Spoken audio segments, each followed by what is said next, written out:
Greetings, this is Chris, and welcome back to Stellaris, where the Great Burb Commonwealth are doing rather well for themselves. As we can see, we have a large amount of territory. We were very lucky at the start of the game, to be honest, to have such wide space between us and our nearest neighbours.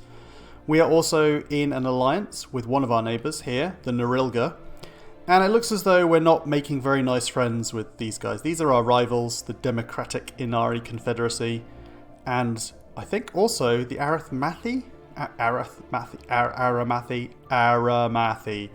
Aramathi, I think they may like us as well, because some guys up here don't like us. I don't remember exactly what's going on up there. There's also a sort of couple of miniature alliances set up down here, which don't seem to be interested in us. Although I am slightly worried about our little exclave over here. Separated from the rest of our territory, it's going to have a very difficult time connecting across this wide open space. So we may have problems there. But in general, things are looking pretty good. We have a sector here controlled from, I think, White Orb. We have a sector which basically makes up our nearby systems here. And we have a third sector down here, which really, I think it was my first sector because I needed something to sector. I needed to put something in a sector because I had too many worlds. So today, the plan is to really continue as we are, trying to fill in some of this space. We've had a pretty rough deal with technologies lately. We have not had any, well, maybe we had one. Yes, we had one colonization technology come up, which was for arid worlds. So, for instance, we could colonize this planet over here. And I will start churning out some ships to do that. Although our people will suffer somewhat on these non-ideal worlds. But, you know, we need to start filling in some of this space, getting our territory filled, claiming as much as we can for ourselves. As for any enemy action, I think there's a war going on between these two guys, and we will basically be looking to avoid that where possible. We're teamed up with Norilga. Honestly, if the Inari start to get uppity, I will help out against them. So if the Aramathi come and invite me, yeah, I'll join in, see how it goes. I don't think that it's worth pursuing peace with these guys anymore. They've been our rivals since basically we met them. And the only other thing I'm concerned with is kind of rearranging my sectors a little bit to better reflect how we wish to govern our space here. Because we have a sort of odd sort of home sector here. I'd kind of like this to become a sector at some point as well, so we'll have to see how things go. Anyway, let's crack on and see how things get along. Ah yes, and last time we also had a slight democratic issue. Our beautiful and wonderful and glorious President Isaki died, which left us a bit in the lurch because there wasn't really a good replacement. I decided to support Yidik here in the end, who does make people very happy, it has to be said. He is a champion of the people. But, if I remember rightly, the problem was that he was part of some fringe movement. This doesn't seem to have emerged, though. I guess he must have rejoined with the sort of supporting faction. But the other candidates were kind of all disastrous, like in various ways. So there were loyalists, there were loyalist fringes. So I think blocks and fringes, or, you know, non-loyalists, are made up of people who have ever so slightly different ethics. So if I remember rightly, some of our people were becoming slightly xenophobic. I think the blue ones are neutral. They're not assigned to a particular party or movement. And most dangerous of all, one of our alien species within our empire, the Wesari here, who absolutely hate us since we brought them up to the technological level of our people. They were trying to put forward a candidate as well, which, yeah, he would have insisted on independence. I mean, the funny thing is, I don't think, like, the president himself doesn't really control that, because you as the player control that. It's just that in order to fulfill his mandate and get the reward bonus, I would have to actually perform the appropriate action, which would be to free the Roasik nationalist army. But we don't want that. Fortunately, Yidik is in the lead here. The problem with Yidik, yes, I remember now, is that he's very old. So he may die any time, and we could be stuck in another horrible democratic issue. But we'll deal with that when that comes up. Last time we were given the exciting mission to try to capture some live species of rare alien life forms. So we have had one science ship performing these duties. Fortunately, most of the locations are within our territory or our allies' territory. I suspect that might be deliberate, the way the mission's designed.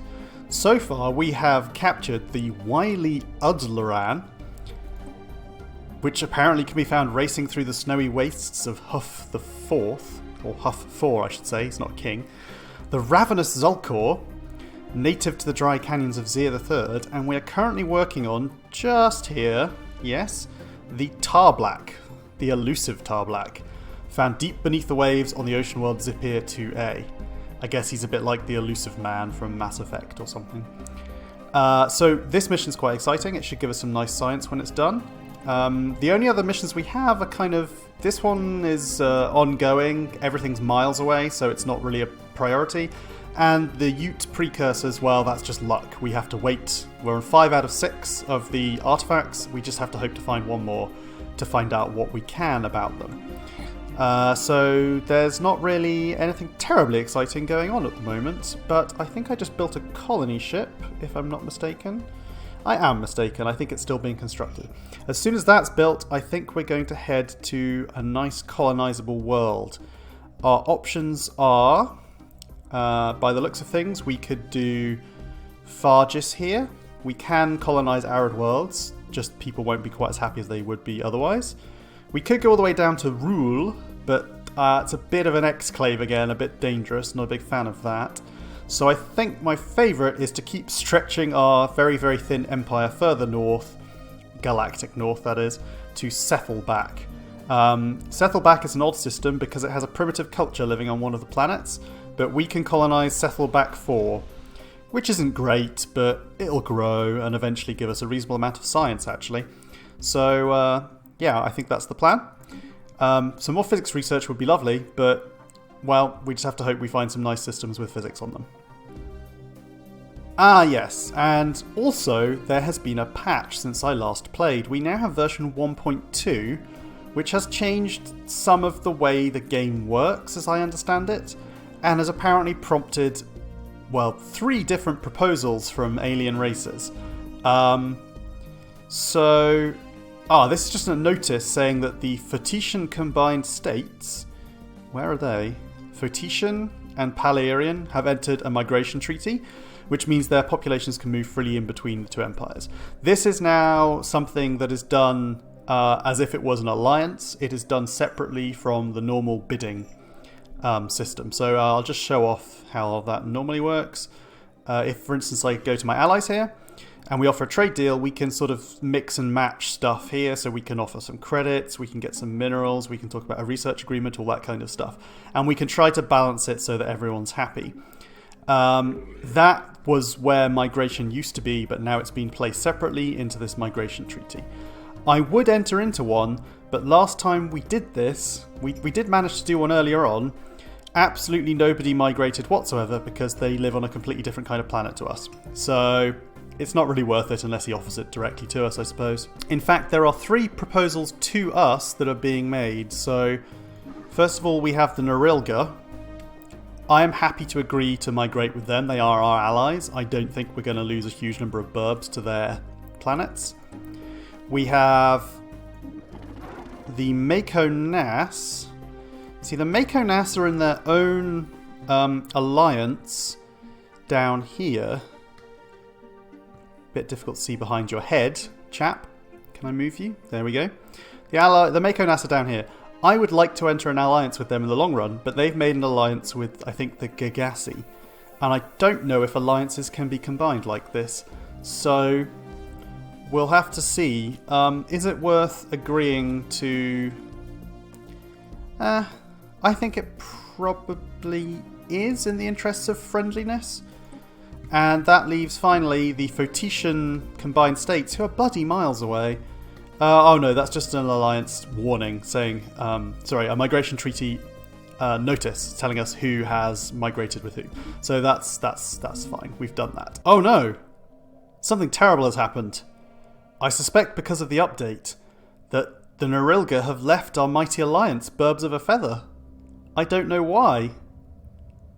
Also, there's a bug. What's happened? Why have they left Dot, and why have they left Burbs of a Feather? What's wrong? Okay, I think alliances may have changed in this version of the game.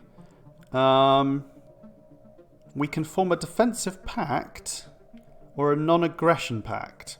So a non-aggression pact is we'll be unable to attack each other. Defensive means that we'll come to their aid if they get attacked. I don't understand why we can't join an alliance. They don't like us anymore? Friendly, differing war philosophy.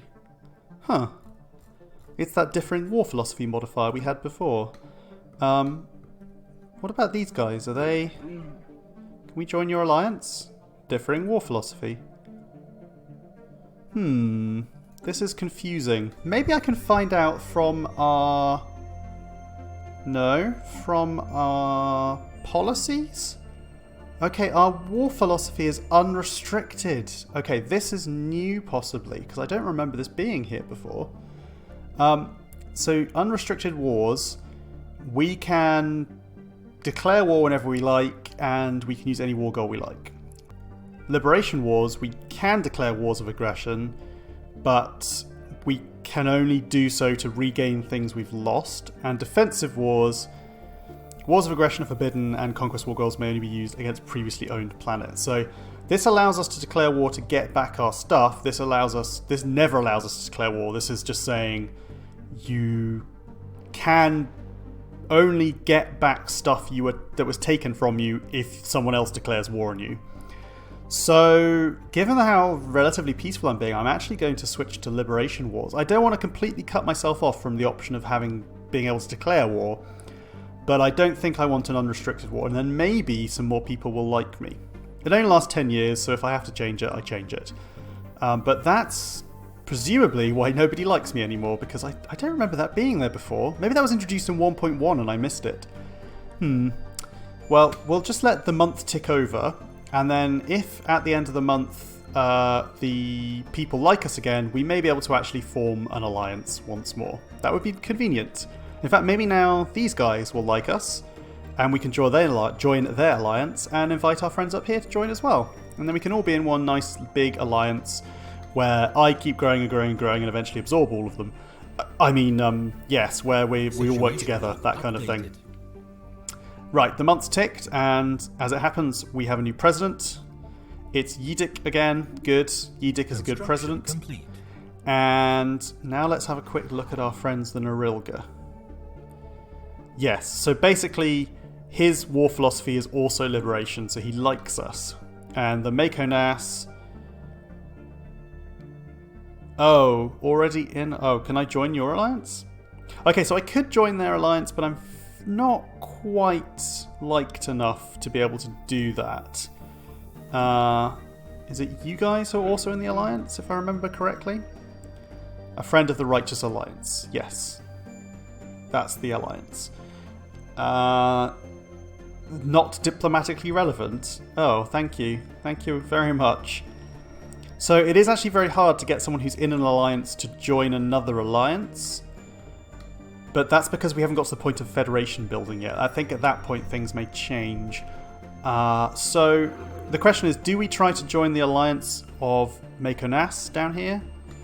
Or do we just join and make our own alliance with the Norilga in the north? I'll have a quick look and have a think about this. On reflection, I think it's best if we stick with our trusted friends, the Norilga. One of the reasons being that the Makonas down here have the militarist trait, which means there's a reasonable chance they might decide to do some warring at some point, and that may or may not be against me. And looking at the power of their alliance, we actually are in a much better position than they are. So, you know, if they happen to start a fight with me or someone else and get a little bit too powerful, it could be a good opportunity for me to step in. And additionally, this alliance is more important, and I don't know if I were to ally with the Mako Nass whether or not I could bring the Norilga into that alliance. Because it feels as though, for instance, the Gagassi think I'm irrelevant diplomatically, probably because I'm so far away and on the other side of another empire. And I think the same could be true for the Norilga with regards to the Mako Nass. So I want to ally with these guys. They're my trusted friends, they're right next door, we should stick together.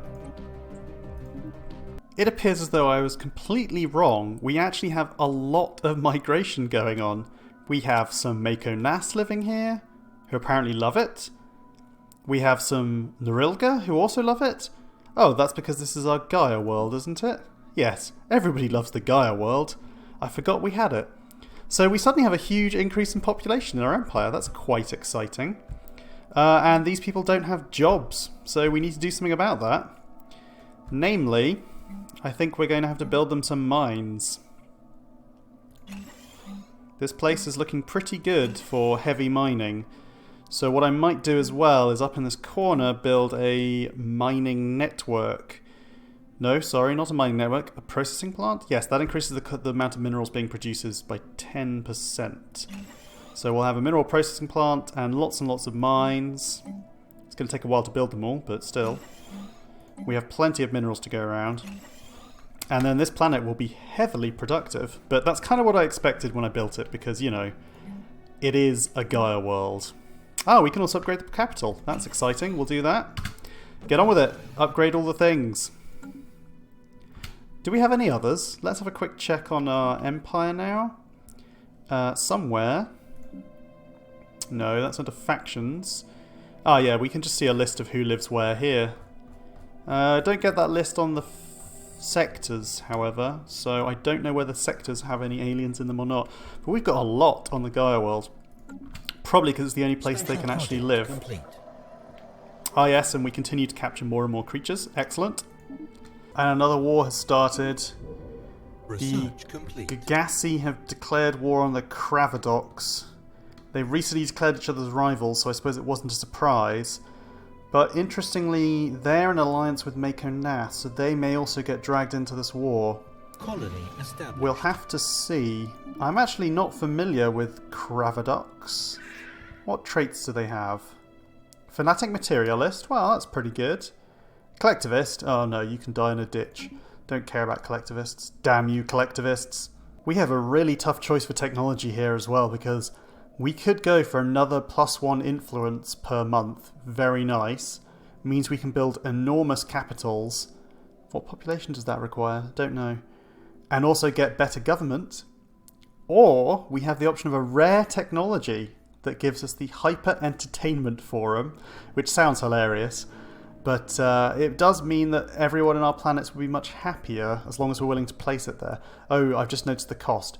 Each of those costs 6 energy. Bloody hell, we're struggling as it is with energy. And then the other one, the Living State, is also fantastic. 2 more leader capacity, plus 1 more leader to choose from every time we want a leader. That's really, really nice. So this is a very hard decision. I think we are probably best off improving our government form. Although this is a rare one, we may not see it for a while. But right now, happiness isn't really a big deal for my people. The main problem is energy.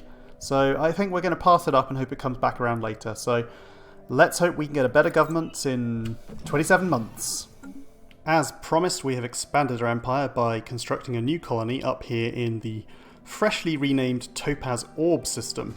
The reason for the name? Well, an Iron Age civilization that inhabits this planet have named their planet Tilly's Topaz. So I think it's appropriate to name the sun Topaz Orb.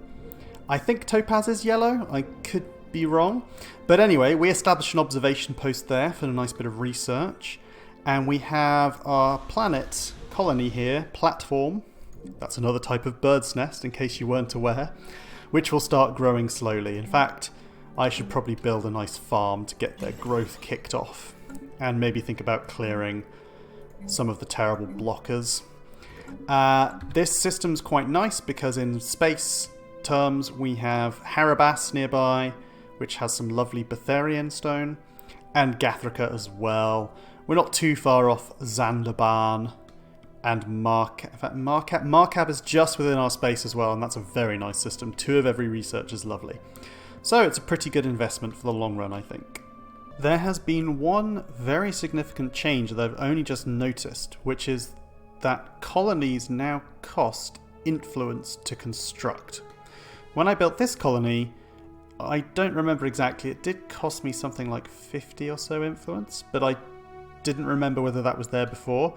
However, now I've noticed that it very clearly does cost you, in particular if you go to a very, very far away place, for instance this desert planet, which I can technically colonize. It costs a heck of a lot due to the distance cost you can see there in the tooltip. So this is now encouraging you to settle close to your home systems. Means I probably wouldn't have been able to do this if I hadn't been on the previous patch, for instance. That means that now actually I'm slightly running low on places to colonize. At some point I could jump over here with a hefty influence cost, but right now the only places left are very close to where I can already colonize. My feeling is I'll probably go for this Fomalhaut colony. It will hopefully include Nyamba, and these 2 systems together are pretty good. It probably won't include Trax. It might do. It's independent apparently, so there's a slim chance.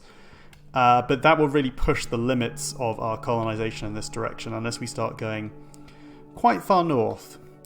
The second thing I've noticed is now that I have aliens living on one of my planets, it's kind of made it very difficult for me to guess exactly how habitable things are.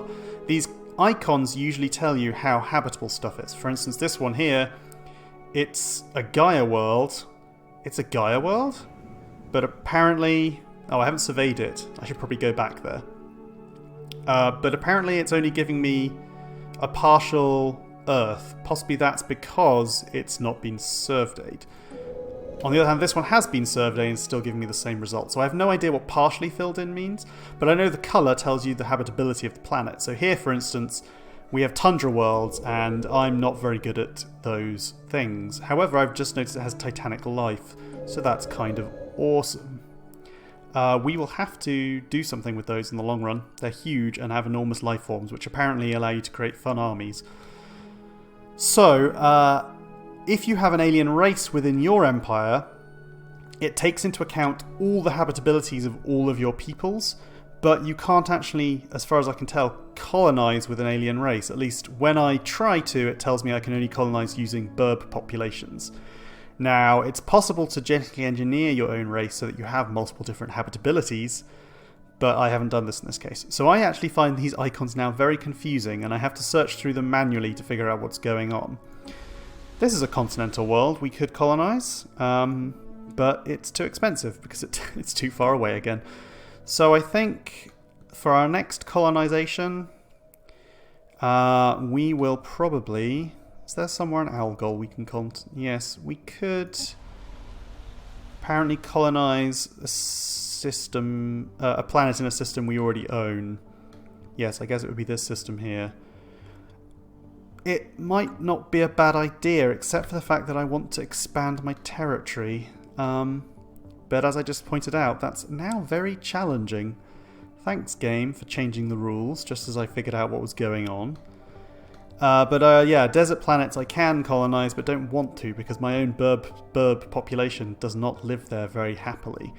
So actually I want a continental world, and the closest one is miles away. So, okay, here's what we're going to do. We're going to go and deal with this space amoeba, and we're going to send the survey ship back, and hopefully this Gaia world is within a sensible reach.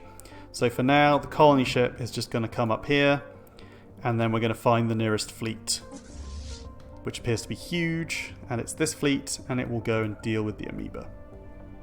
Oh, again, friends, it is with great sadness that I have to announce that scientist keeping it real, Kirill, has died at the age of 88.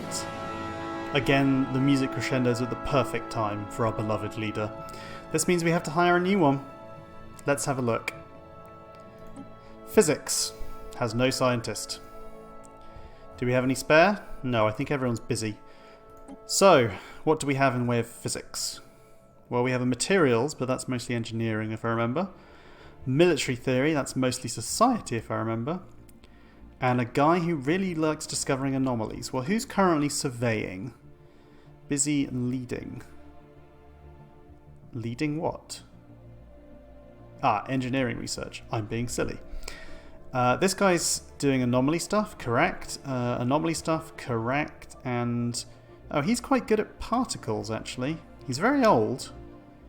But he lives a long time, so we could transform him back to physics. And then we just need a new one to deal with his ship. So can we... no, I don't want to dismiss him. What I want to do is assign him to... no, I'm going to have to do it manually, clearly. So, Mr. P. Dicknar, you are in which science ship? Not this one? This one. So, we will have to change your captain. Can't remove leader... okay.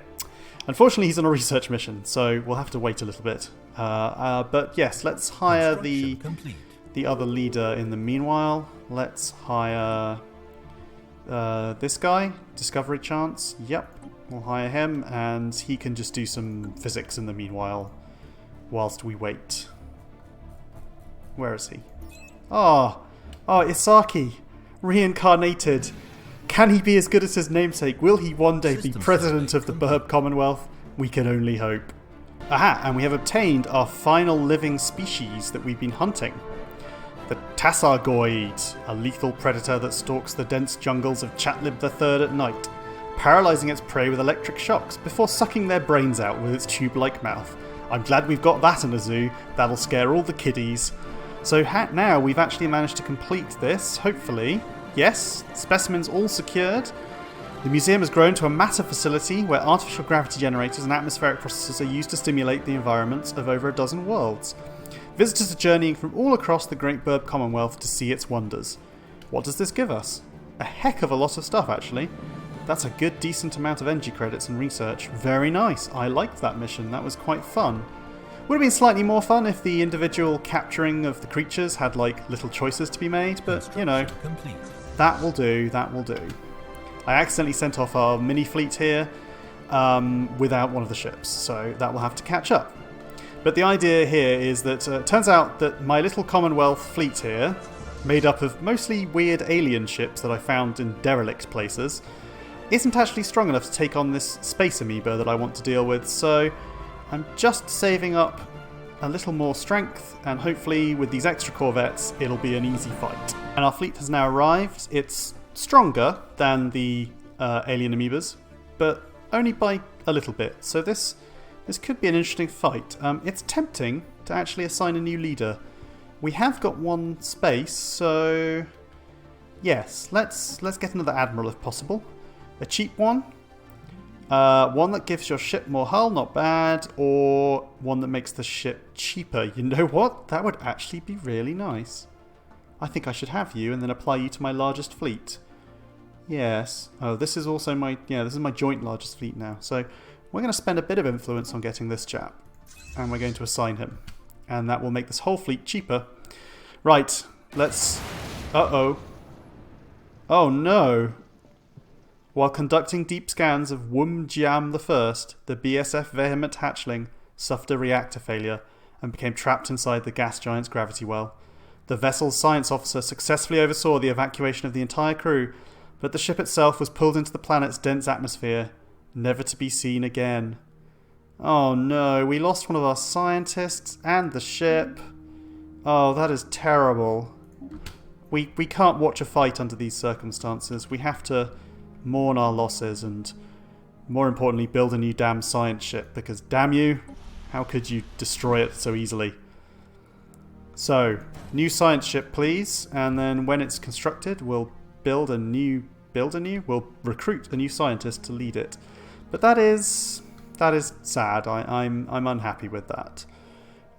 One thing I've just remembered is that we need to swap around the scientists in charge of things. So Isaki here should really be leading this ship.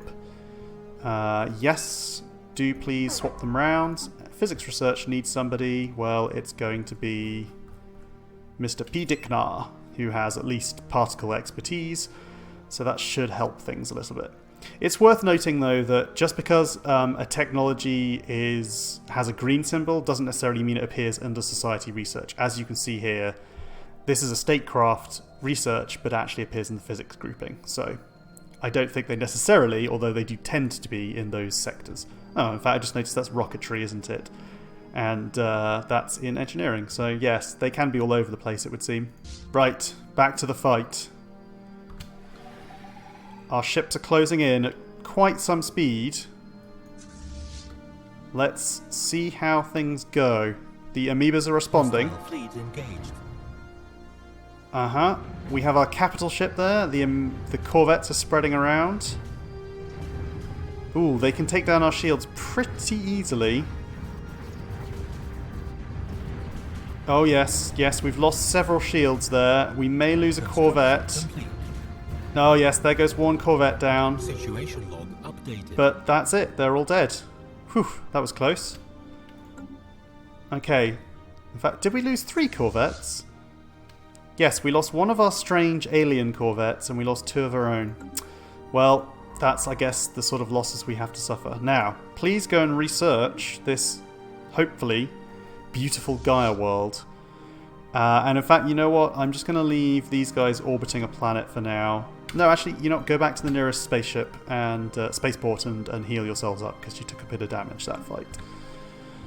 Yes, I think our technology has lagged behind in the physics area because we haven't had enough physics research points coming in, and so our weapons are a little bit rubbish, but we can fix that in the long run.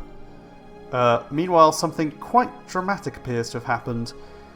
The Inari made peace with the Aramathi, and it looks as though they took at least 2 worlds from that peace deal.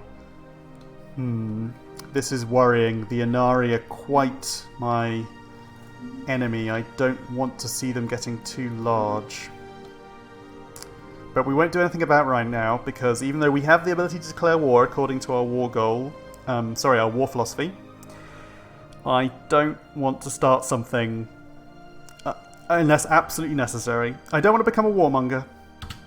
Well, surveying Epsilon Indy 1A has shown that it is indeed a lovely Gaia world, but it's rather small.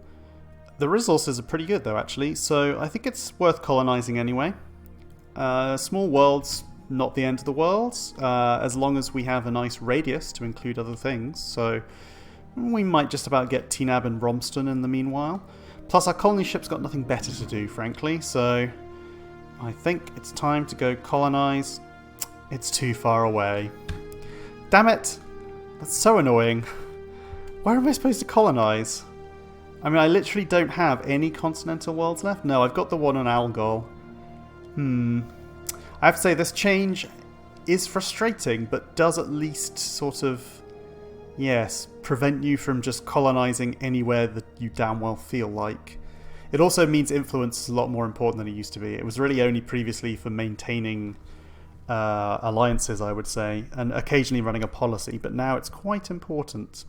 Very excitingly, we've finished Galactic Administration. That means more influence per month, thank God, because you need tons of it nowadays. It means the Empire Capital Complex, which I think is an upgrade to your capital. Oh my God, it gives you influence as well. That's amazing. And of course, Advanced Governments forms, which means we're allowed to pick a better government. So, first of all, let's just throw in a bit of new research. What can we have? Tropical world, ocean world. Oh, these are all very good, actually. Amoeba flagella. Some sort of strike craft. I see. Interesting. Well, we're going to go for the simple things. I'd really like to unlock, I think, tropical. Yeah, let's go for tropical. And in the meanwhile, let's see about changing that government form. Can we improve it? Oh yes, we can go to either a subconscious consensus. Okay, what do we have at the moment? We get happiness plus 5 and leader experience gain 15%. We can go up to happiness 10%, leader experience gain 30%. That's basically better. Or democratic utopia. Leader skill levels plus 2. Leader recruitment costs minus 30%. Ah yes, we're currently in an indirect, which means our leader skills are at plus 1. So we could make everyone very happy. That's an option. very useful actually for colonising other planets and for output of minerals and energy. The experience gain means they'll level up quite quickly, or we can go for starting with just incredibly experienced leaders, which is what I went for to begin with, because it means your scientists are immediately very skilled. It also means they're very cheap to recruit, and I've got a lot dying at the moment, so... Corruption has largely been eliminated under that version. Ah, I see. So this one is basically everyone constantly votes according to their subconscious. That's interesting. No, I think that's too freaky. I think we're going to go with democratic utopia where a fine balance between personal liberties and social responsibility has been put into place. Oh no, it takes 250 influence. It's going to take us forever to get to 250 influence. Right, well let's get a move on with that by going to our home planet and building a damned friggin' massive capital thing. Can we do that?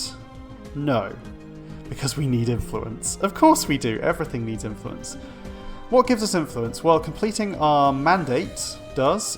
We need another research station to do that. So I guess I'll be on the lookout for that. Otherwise, that's a bit of a shame. I was really hoping we'd go straight into an exciting new government, but I've been spending so much influence lately because all my leaders keep dying. Never mind. Carry on, carry on. Oh-ho! The Inari have insulted me. For a nation that has embraced science and materialism, the Great Burb Commonwealth is remarkably primitive. Is it due to bad luck, or are you just stupid? How dare you? Oh, that is just... This will not stand, you slimy, scaly, weirdo bastards. We are going to insult you right back. What is the meaning of this? Are you in great physical pain, or is that your thinking expression? Yes, I will insult them, damn them. I don't like them. System survey complete. And if they start anything, I am ready for them. In fact, I've got System way survey too many complete. minerals. I think it's time we built up one of our fleets a little bit. So what have we got down here in our home system?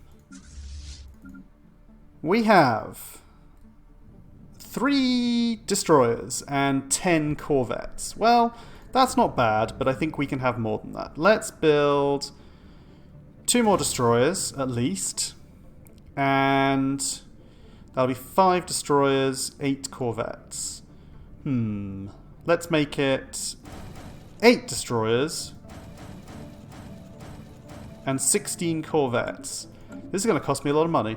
We'll cope with it. We'll cope with it. And as soon as it's done, actually, we'll swap around the leaders so that this fleet has the cheap fleet leader on them. Yeah, I'm a bit worried actually.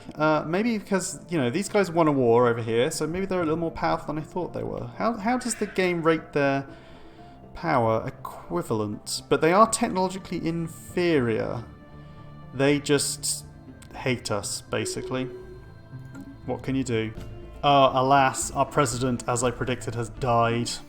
Yidik is gone, which means there's an election on, and I knew it. The leading candidate is one of the nationalists. I don't like this. I don't like this at all. So we need to support somebody else. Preferably somebody young. 66, not bad, not bad. And somebody with a decent mandate. Orbital research is okay. Yeah, I mean, Biraki there isn't bad. Warlike, no, I'm not terribly interested in that. But, how old is he? 84, no, he'll die very soon. 64, produces money, reduces costs of building. He sounds excellent. He's quite young as well. We'll ignore the slightly off, weirdo fringe factions. That's, the Loyalists are actually always okay, to be fair. He's pretty old, though. Would make for cheap corvettes and spaceports, but that's not a big deal. Ignore these guys, they're slightly weird. And then down the bottom here we have very young Yuridak, who likes defense and lives a long time. Well, I think, yes, Yitak here is our best bet. So we will support... Oh god, this costs more influence. Well, we have no choice. We need to do it. We will support Yitak, and hopefully he'll become president and stay there for quite a while. Yeah, I think he's the only hope we have, in fact. So, at great expense, he should now win the election, hopefully. Those bastards, the Inari, have insulted us again. You will forgive me if I dim my display burb. I simply cannot stand to look at your nauseating appearance. Well, you disgust me too, and I am going to insult you right back, because it doesn't cost me anything and it's fun. How any rational thinking being can embrace spiritualism is beyond us. Why is it that you cling to such primitive beliefs? Yeah, you stupid God-believing weirdos. I can't really tell if they're birds or lizards. They've kind of got feathers, but I think they're probably from the lizard template. So from now I'm going to call them nasty, crested, scaly bastards. Scaly bastards, take a bloody insult. Oh, you've done it now. This time you've really done it. Yeah, well, bring it on. I'm ready for you. I don't care if you're hostile. I have an ally, I have a huge fleet. You will die if you attack me. We have another interesting technology choice here because we have two rare ones come up. We've seen the Hyper Entertainment Forum before, but I've never seen the private colony ship. Basically, this appears to be a colony ship where the colonists will have different ethics, but I'm failing to see the advantage of that. Maybe it's incredibly cheap? It says feature. Unlocks feature. Rather than say, unlocks ship. So maybe this means that sometimes colonies get created without your control. Probably under individualist techs, I think. It's tempting. It wouldn't take too long either to discover, but actually I'm going to go for the Hyper Entertainment Forum because it's the second time it's come up and I've got a plan for it that will help with one of my planets I'm struggling. So we're going to go for the Hyper Entertainment Forum for now. Hopefully we'll see that again later because I'm curious as to how exactly it works. Okay, well this is going to be risky, but it should be worth it in the long run because I'll save myself quite a lot of influence. Yeah, here we go. We're going to disband this outpost. Fingers crossed. It's disappeared. Our borders have shrunk quite a lot, but we only lost Ziff in the process. So that's alright. It's a little bit weird the way that works, actually. I kind of wish that Frontier Outposts gave you... or maybe what I'd like, actually, is you can hold down a button and that would tell you exactly which bit of your border is made up from which planet. It would be relatively simple to do. I mean, they've actually started including map modes in the latest patch. I'll just show them off very quickly, but if I zoom right out, we can actually get a diplomatic map mode to show us our allies, our rivals, and people who like us or don't really care otherwise. We've got an agreement with these guys, so they're light blue. We've got an alliance with them, so they're dark blue, and our rivals are there in orange. We also have opinion map mode, so you can see that most of the galaxy quite likes me, except for these guys, and these guys aren't so fond of me either, so that's nice. Finally, you have the AI attitude, and that is sort of how they feel about you. Most people don't care that much. These guys, who I've been diplomatically communicating with reasonably often, do like me, and obviously my rivals there hate me. So, yeah. These map modes exist, which means that in theory, I don't know why they won't do this, but fingers crossed, they can generate a map mode that tells me exactly which planet is producing what radius. Or just tell me, here's a thing, what I really want to know is, if I build something, what stars will be included in its radius? And if I destroy something, what will I lose? And can I have a warning every single time a new star enters my radius, please? Because that would be exceptionally helpful, because otherwise I have to keep going around the borders of my empire, watching for where they've expanded, and then sending my construction ships out. It'd be nice just to have a little note saying, so-and-so star is now within your thing, and then you can hop over to it, and then you can build. Please, Paradox. Something like that. And we've met another alien race as well. These ones aren't primitive. They are the Yanari Administration. We've met a lot of bureaucracies in this game. Xenophobic, materialists. Well, you've got one redeeming quality at least. They are a democratic nation committed to upholding the individual freedoms of our galaxies in a galaxy filled with... Sorry, our citizens in a galaxy filled with... We are a democratic nation committed to upholding the individual freedoms of our citizens in a galaxy full of alien horrors. Well, same to you, you bastard. Well, I still don't understand these options. We'll say we have much to gain from this encounter. Where are they in the world? Whoops. They are... they're all the way up here where I've been researching. So after some puzzling, I've decided that I will colonise Fomalhaut. It's only going to cost me 41 influence, and I'm doing it with a colony ship containing Nerilga. Specifically, Nerilga whose ethics have diverged so they don't hate aliens. That means that my burbs can happily live in Fomalhaut, although it is a desert planet, so they're not that good at it. The Nerilga love desert though, so hopefully these Nerilga will be loyal to me and will make a nice little colony on Fomalhaut. This means that I'm pushing right up against the Imor's pact here. They are apparently a stratocracy. Do tell me what on earth an ordered stratocracy is, game. You're not going to, are you? So they are individualists like me and materialists like me, which is good, but they are also militarists, so they may not like me being so close to them. So I've decided I need to make good friends with them.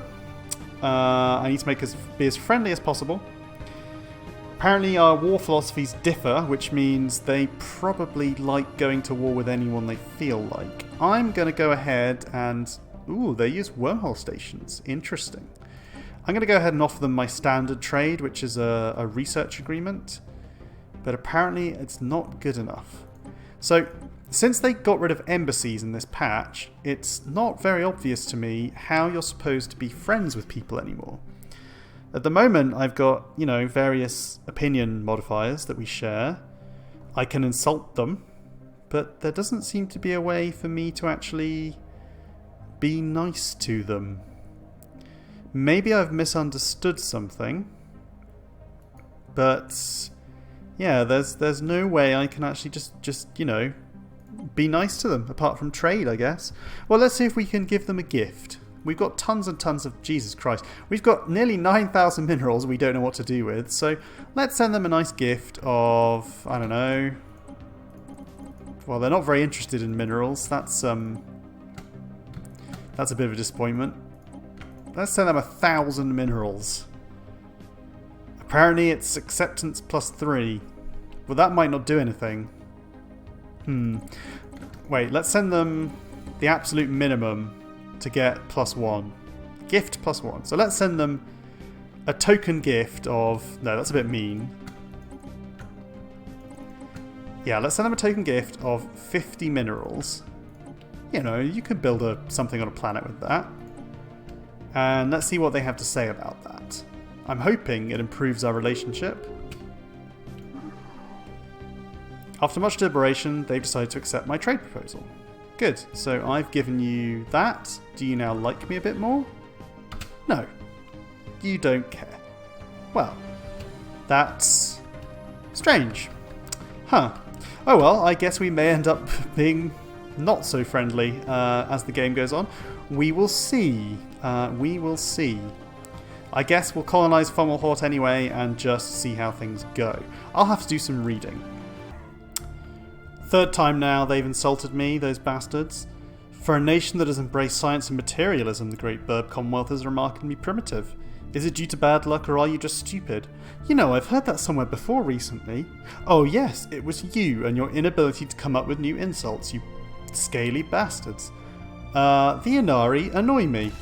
I think it may be soon that we end up going to war with these guys because, yeah, they're just really irritating. I just need a good reason to go to war. Let's just experiment here. Let's say we were to go to declare war. What could we go to war for? We could try to humiliate them. That would be quite good actually. You get 100 influence out of it. Unfortunately, we're not able to do anything else here. It's not valid. We could ask them to stop slavery and purging. Oh, those bastards do slavery and purging. How dare they? Those would be quite good goals actually if we could complete those two. We wouldn't be able to gain any territory, but that's okay. Oh, we could also go to... yes, an interesting one would be to actually liberate the planets they took from the Inak... No, sorry, the Arithmathi. The Inak are the ones we don't like. Apparently all of these things include a lot of liberating. Does that make them independent? If they're already... Like Inak, for instance, is clearly their home world. What happens if we liberate it? It forms a new empire with the same ethos as the Liberator. Oh wow, so we can actually go in and install some sort of democracy based on our own democratic principles. Interesting. Okay, so I think this is definitely something to consider, especially with my military strength being superior to theirs. What I'd really like to do is get the Aramathi here on side first and get them into our alliance, but apparently they have a war philosophy that's different from ours. Probably they like to go to war with anyone they feel like it. So unless they change that, we're never going to be able to really get on with each other. They also don't like migration, so I can't try to be nice to them that way. Yes, the Inari are definitely problematic. We will have to do something about them. So I think we're going to have to call it a part just there. Next time, we are going to go to war with the Inari. And what we're going to try and do is restore Aramathi... what we're going to try and do is restore Aramathi territory to them and humiliate these guys. And we'll also consider trying to impose some sort of regime change on them. Now, our government is not against this sort of thing. We are, we're materialist and individualist, so we're not exactly democratic crusaders, but we are democratic, so we do like to see democracies. And despite the fact that these guys are a democracy as well, they're some kind of weird, horrible democracy that declares war on people a lot. On the other hand, if I do it, I'll be one of the same, so I don't know what I'm talking about. Let's be honest, I want to get the influence, because the influence I can spend on nice things like government change. That's really what I'm going for. But yes, this episode, our empire did grow a little. Actually, I'd say it grew considerably. It's only in terms of population, because although we only expanded a little bit of territory up here, we actually managed to sign migration treaties with both of our nearest neighbours. And that's led to the situation where Scrape here, for instance. And that's led to the situation where Scrape is really doing very well for itself because of all these aliens who've joined us on the planet. It's producing a heck of a lot of stuff. Because it's a Gaia world, everybody's lovely and happy. Like, everyone's very well, okay, they're not that happy. Some of them are only 37, probably because they've become xenophobic. But anyone who's not xenophobic, pretty happy. And we're producing quite a lot of output as a result of that. And we've been able to upgrade to a planetary capital. So Gaia worlds are very good for attracting your neighbours' populations via migration. Well, there doesn't seem to be an overall empire summary, but we have at the very least got 4 Norilga and 4 Mako Nas within our borders, sharing the Gaia world with some of our own burbs. The Wesari have also been multiplying, and to be honest, I think they're doing reasonably well for themselves. I've given them a capital now. I've cleared up parts of their planet. They should be doing all right. I've just noticed we lost a sector leader. We'll sort that out next time. And in terms of technology, well, we're working on some weird things like Hyper Entertainment Forum. We're also working on technology that's very cheap, and obviously it was supposed to come up earlier on and I was just unlucky, that allows your science vessels to help a planet research, give them 10% modifier on all research output. Could be very useful on our capital because we built this enormous, what's it called? Research Institute, which gives you 1 of every research. In fact, we have +1 of every research because I guess we have a higher output due to everyone being wonderfully happy just here. Oh, they're only 66% happy? What's wrong with you? You're a loyalist. Why don't you like me? 66%. Oh, base 50%. That's a bit odd. Maybe I misunderstood how happiness works. I thought everyone would be really happy on their home planet. Maybe not. So yes, the capital world is mostly producing energy and science, which is kind of how I want it. We're producing a little bit of minerals and enough food to keep everything ticking along. But yeah, in general, pretty happy with the way the Empire's going.